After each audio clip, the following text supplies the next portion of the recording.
प्रिय छात्रों नमस्कार। हम लोग प्रश्नावली 5.1 शुरू कर रहे हैं, जिसमें पहला क्वेश्चन दिया गया है, निम्नलिखित कथनों में से कौन से कथन सत्य हैं और कौन से कथन असत्य, अपने उत्तरों के लिए कारण दीजिए। पहला है, एक बिंदु से केवल एक ही रेखा खींची जा सकती है। तो सबसे पहले तो ये कथन जो है वो असत्य है, क्योंकि एक बिंदु अगर ये है तो इससे अनेक रेखाएं खींची जा सकती है। जैसे कि अगर मैं यहाँ से एक रेखा ऐसी खींच सकता हूँ, एक रेखा ऐसी भी खींच सकता हूँ, एक रेखा ऐसी भी खींच सकता हूँ, तो असंख्य रेखाएं खींच सकता हूँ। लेकिन कथन क्या कह रहा है कि एक बिंदु से केवल एक ही रेखा खींची जा सकती है। तो यह कथन बिल्कुल कैसा है? असत्य है, क्योंकि एक बिंदु है अगर तो इससे हम बहुत सारी रेखाएं खींच सकते हैं। ऐसी कई प्रकार की रेखाएं हम खींच सकते हैं, और भी खींच सकते हैं। यहाँ से खींच सकते हैं, यहाँ से खींच सकते हैं, यहाँ से, हर जगह से खींच सकते हैं। तो आपको ये समझ में आ गया होगा। चलिए बढ़ते हैं अगले क्वेश्चन की ओर। अगला क्वेश्चन है, दो भिन्न भिन्न बिंदुओं से होकर जाने वाली असंख्य रेखाएं होती हैं। तो दो भिन्न भिन्न बिंदुओं से होकर जाने वाली असंख्य रेखाएं, ये भी कथन कैसा है? असत्य है। क्यों असत्य है? इसका कारण यह है कि अगर दो भिन्न बिंदु हैं, ये पहला बिंदु है और ये दूसरा बिंदु है, भिन्न भिन्न दो बिंदु हो जाते हैं, तो यहाँ से केवल हम एक ही रेखा खींच सकते हैं और नहीं खींच सकते। इसलिए ये कथन कैसा है? असत्य है। इसमें लिखा है कि दो भिन्न भिन्न बिंदुओं से होकर जाने वाली असंख्य रेखाएं हैं। असंख्य रेखाएं हैं, असंख्य का मतलब जिसकी कोई गिनती ना हो, लेकिन यहाँ पे तो एक ही रेखा खींची जा सकती है। दो बिंदुओं को मिलाने वाली केवल एक ही रेखा होती है। तो ये आपको याद रखना है कि केवल एक ही रेखा खींची जा सकती है दो बिंदुओं से होकर। चलिए बढ़ते हैं अगले क्वेश्चन की ओर। एक शांत रेखा दोनों ओर निश्चित रूप से बढ़ाई जा सकती है। तो ये बिल्कुल ही सत्य है, क्योंकि ये यूक्लिड की अवधारणा है। तो यह कथन कैसा है? यह कथन सत्य है, क्योंकि एक शांत रेखा है यदि, तो इस शांत रेखा को अनिश्चित रूप से इस तरफ भी बढ़ाया जा सकता है और इस तरफ भी बढ़ाया जा सकता है। तो यह कथन बिल्कुल सत्य है, क्योंकि यह यूक्लिड की ही अवधारणा थी। जो हम लोगों ने अवधारणा नंबर 2 पढ़ी हुई थी, वही यूक्लिड की अवधारणा थी। तो इसको हम लोग सत्य लिख सकते हैं। तो ये कथन सत्य है। चलिए बढ़ते हैं अगले कथन की ओर। अगला कथन है, यदि दो वृत्त बराबर हों तो उनकी त्रिज्याएं बराबर होगी। ये भी कथन कैसा है? सत्य है। यदि दो वृत्त बराबर हों तो उनकी त्रिज्याएं भी कैसी होंगी? बराबर होंगी। तो यह कथन भी कैसा है? सत्य है। चलिए बढ़ते हैं अगले क्वेश्चन की ओर। इसका कारण ये है कि अगर दो वृत्त होंगे और दोनों वृत्तों में यहाँ से प्रत्येक को एक दूसरे पर अध्यारोपित किया जाए, यानी अध्यारोपित का मतलब ये होता है कि एक के ऊपर यदि दूसरा वृत्त रख दिया जाए, जैसे एक वृत्त खींचा किसी त्रिज्या को लेकर और इसके ऊपर उसी वृत्त को रख दिया जाए, तो वह एक दूसरे को परस्पर ढक लेगा। तो इसलिए उनकी त्रिज्याएं भी कैसी होंगी? बराबर होंगी। तो ये इसका कारण आप लिख सकते हो कि एक वृत्त को दूसरे वृत्त पर अध्यारोपित करने पर वह एक दूसरे को ढक लेता है।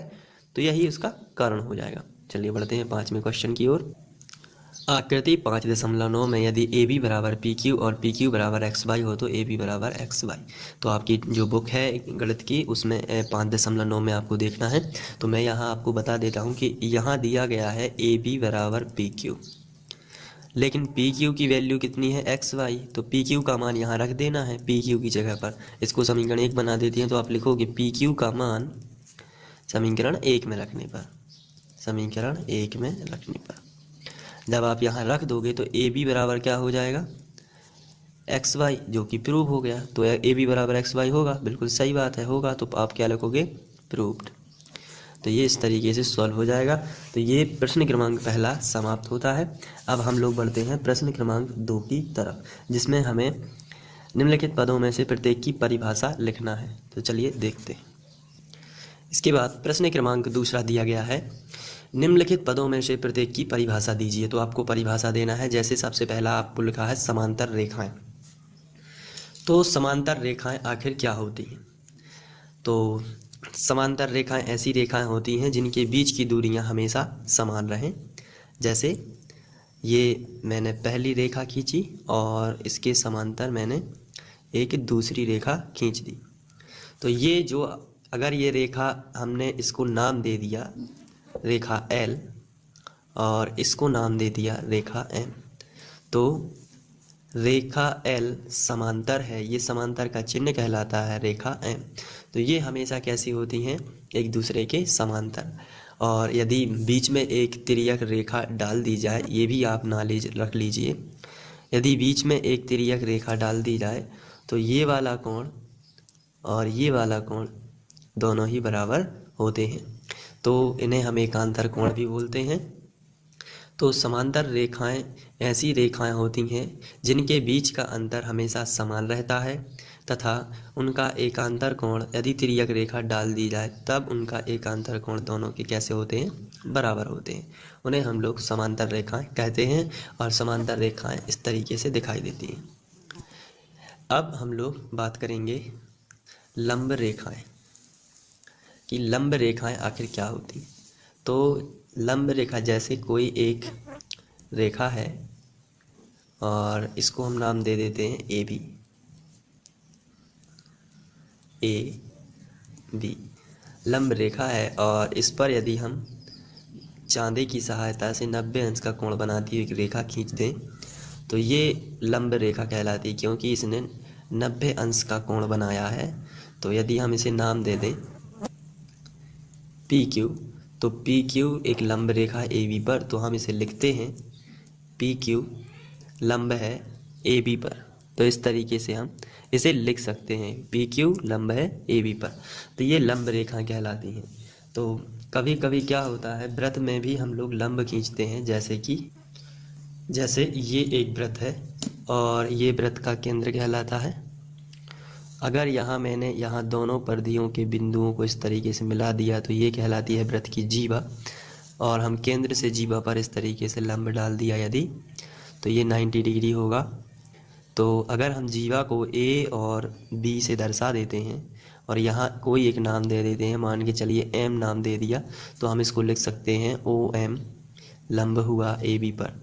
तो ये लंब का चिन्ह होता है, इस तरीके से इसे हम लिख सकते हैं लंब का चिन्ह, और ये लंब रेखाएं होती हैं। तो ये आपको समझ में आ गया होगा। चलिए आगे बढ़ते हैं। इसके बाद है रेखाखंड।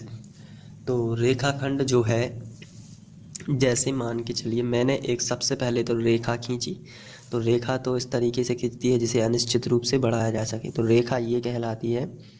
लेकिन अगर हमने रेखा का नाम दे दिया A और B, तो रेखा के बीच में यदि हम कोई दो बिंदु ले लेते हैं, ये दो बिंदु, तो इसे हम रेखा खंड बोलते हैं। इसे हम यदि P और Q नाम दे दें तो हम लोग लिखेंगे AB का रेखाखंड PQ है, AB का रेखाखंड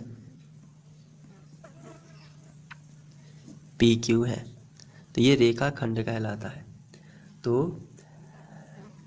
मतलब किसी भी रेखा का एक भाग रेखाखंड कहलाता है, रेखा का खंड रेखाखंड कहलाता है, आप ऐसा भी समझ सकते हैं। चलिए आगे बढ़ते हैं। इसमें पूछा गया है वृत्त की त्रिज्या, तो इसके लिए एक वृत्त खींच लेते हैं। सबसे पहले ये एक वृत्त है जिसका केंद्र O है। तो वृत्त के केंद्र से ये कहलाती है पूरी एक लाइन जो दिख रही है आपको, ये कहलाती है परिधि।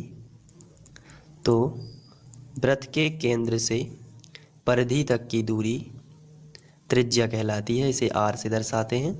तो परिभाषा हो जाती है वृत्त के केंद्र से परिधि तक की दूरी वृत्त की त्रिज्या कहलाती है। तो ये इस तरीके से आप परिभाषा भी याद कर सकते हैं। आगे बढ़ते हैं। आगे है वर्ग। तो वर्ग जो है समान भुजाओं वाला एक वर्गाकार आकृति होती है जो मैं बना रहा हूँ, इसे हम समान भुजाओं की बंधाकृति भी कहते हैं। तो चलिए इसको बनाते हैं यहीं। तो हम लोग समान भुजाएं ले लेते हैं, जैसे यहाँ से 0 से 2 सेंटीमीटर ले लेते हैं, 0 से 2 सेंटीमीटर।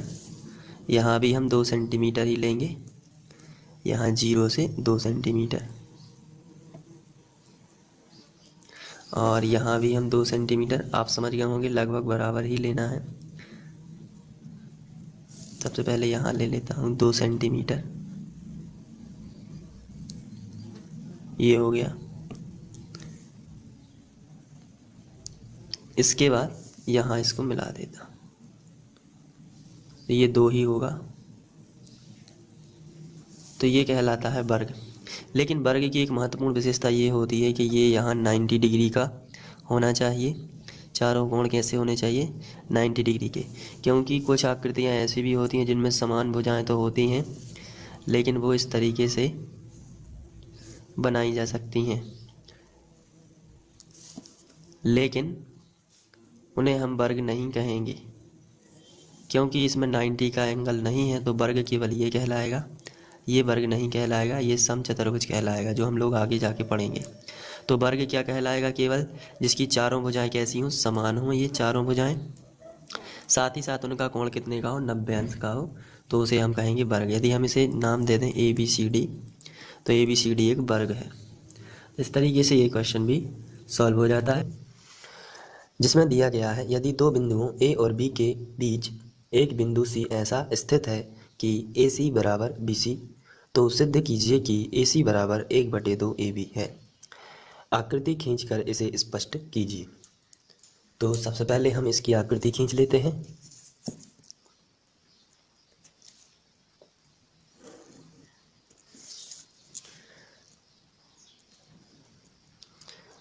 ये 2 बिंदु हैं, पहला बिंदु A, दूसरा बिंदु B, और जो बिंदु C है ये ऐसा स्थित है कि AC बराबर BC। इसका मतलब ये होगा, ये जो बिंदु C है ये बिल्कुल बीचों बीच स्थित है, इससे AC बराबर क्या हो जाएगा? BC। तो यहाँ हम बिंदु C दे देते हैं। तो ये तो चित्र है। अब आप लिखेंगे सिद्ध करना है।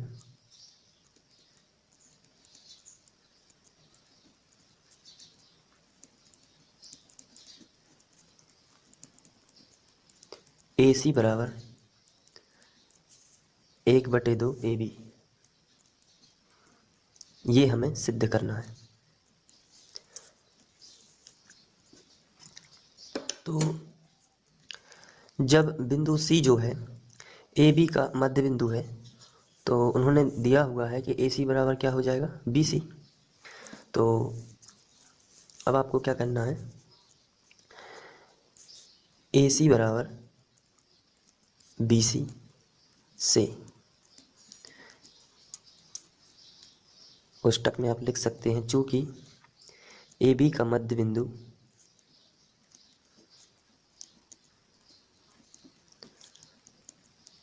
C है। अब यहाँ आपको देखना है दोनों में, चूंकि हमें इससे AC बराबर BC से हमें ये सिद्ध करना है AC बराबर 1/2 AB।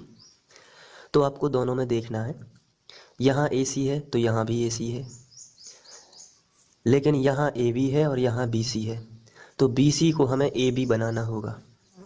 तो BC जो है इसको हम BC AB कैसे बनाएंगे BC को? तो BC रहता है यहाँ से यहाँ तक का डिस्टेंस, BC यहाँ से यहाँ तक का डिस्टेंस है। तो हमें इसको BC को अगर AB बनाना है, यहाँ देखिए BC को क्या बनाना है? AB बनाना है। तो आप क्या करोगे? BC को AB कब बना सकते हो? जब उसमें AC और जोड़ दिया जाए, तो हो जाएगा ना BC plus AC is equal to AB। तो आप BC को AB बनाना है आपको, तो आपको क्या जोड़ना पड़ेगा? तो ये है यहाँ से लेके यहाँ तक BC। अब लेकिन आपको बनाना पूरा यहाँ से लेके यहाँ तक का AB है, तो फिर आपको इस BC में ये AC और जोड़ना पड़ेगा। तो आप यहाँ AC जोड़ दोगे, तो केवल जब भी हम समीकरण कोई भी हल करते हैं तो एक पक्ष में हम केवल ऐड या माइनस नहीं कर सकते हैं, हमें दोनों पक्षों में करना पड़ेगा। तो फिर आपको दोनों पक्षों में क्या जोड़ना पड़ेगा? AC। हम लोग AC क्यों जोड़ रहे हैं? क्योंकि हमें AB बनाना है, और AB बनाने के लिए हमें अपने BC में AC और जोड़ना पड़ेगा, और हम केवल BC में ही AC नहीं जोड़ सकते, हमें फिर इसमें भी AC जोड़ना पड़ेगा। तो फिर हम लोग लिखते हैं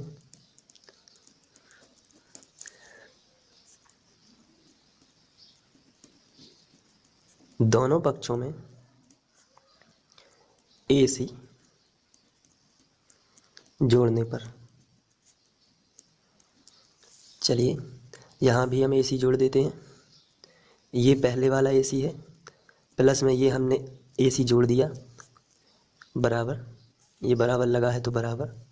फिर यहाँ लिखा है BC, तो हमने BC लिख के फिर पहले वाला AC हमने जोड़ दिया। तो अब आप देख सकते हैं दोनों पक्षों में AC यहाँ भी जुड़ गया है और AC यहाँ भी जुड़ गया है। बाकी आप देख सकते हैं AC ये है और BC ये है। यहाँ बराबर लगा है तो आप यहाँ इम्प्लाई Z का यूज कर सकते हैं।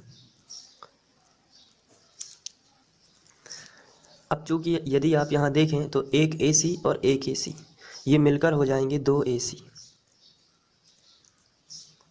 बराबर लगा है तो बराबर। यहाँ BC प्लस AC आप चित्र में देख सकते हैं, ये है BC और ये है AC। तो BC प्लस AC दोनों ने मिलके क्या बना दिया, AB। यदि आप BC में AC जोड़ते हैं तो ये दोनों मिलकर क्या बना देते हैं, AB, एक बड़ी भुजा। अगर आपको ये अगर टोटल आपकी AB 8 है, BC आपकी 4 है और AC आपकी 4 है, तो मैं आपसे कहूँगा 4 + 4 टोटल 8 हो जाएगी। बिल्कुल वैसे ही यहाँ BC प्लस AC लिखा है, इसका मतलब ये होता है कि BC में अगर AC जोड़ दिया जाए, अब चाहे AC हो चाहे CA हो, उसमें कोई कन्फ्यूजन नहीं होना चाहिए। तो CA और AC एक ही चीज़ है, तो BC प्लस CA जोड़ देने से मिलेगा AB। तो यहाँ आप लिख सकते हो एक AC 2 AC और यहाँ आप लिख सकते हो AB। अब आगे बढ़ते हैं। यहाँ जो AC है इसमें 2 का गुणा है, तो गुणा वाली संख्या बराबर के इस तरफ जब आती है तो ये भाग में आ जाती है। तो AC बराबर आएगा AB बटे 2। आप इसको इस तरीके से भी लिख सकते हैं, AC बराबर, यहाँ ऊपर कुछ नहीं तो 1 माना जाता है, तो आप 1/2 को बाहर कर सकते हैं क्योंकि इसके बटे में 2 है। इनटू में आप AB यहाँ लिख सकते हैं। तो यही आपका सिद्ध हो गया है जो आपको यहाँ पे सिद्ध करना था। तो आप यहाँ लिख सकते हो सिद्ध हुआ। इस तरीके से ये सॉल्व हो जाएगा। तो ये आपको समझ में आ गया होगा। Thank you.